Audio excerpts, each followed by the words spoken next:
Meron tayong X-Max top box bracket at X-Max na crush guard dito ng CNC cut. Tapos powder coated siya ng hammer tone finish.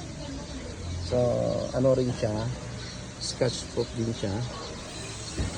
Hindi siya basta-basta nagagasgas, maliban lang talagang sasabay na siya sa minor or major accidents, nagagasgas siya. Pero yung mga igaganon mo lang siya nagagasgas, hindi siya nagagasgas talaga kasi makapal siya, tapos nakatapot din siya.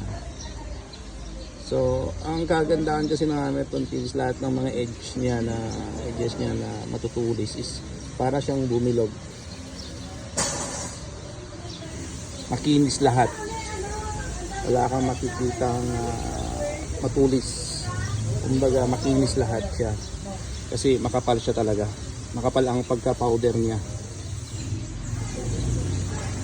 So ayan na siya, available po actually sa lahat ng crush guard at bracket namin, pero pre-order po siya. Halimbawa mag-order ka, usually kasi ang ginagawa lang namin is powder coat lang na black or straight color.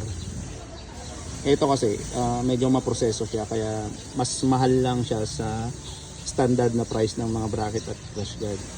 Pero sinisigurado ko talaga matibay siya pagdating sa kulay, hindi basta-basta nagagasgas. At ito kasi ang kulay na to is silver black. So maglalabas din kami nito ng black lang siya, black na hammer tone. Ito silver black siya. Okay,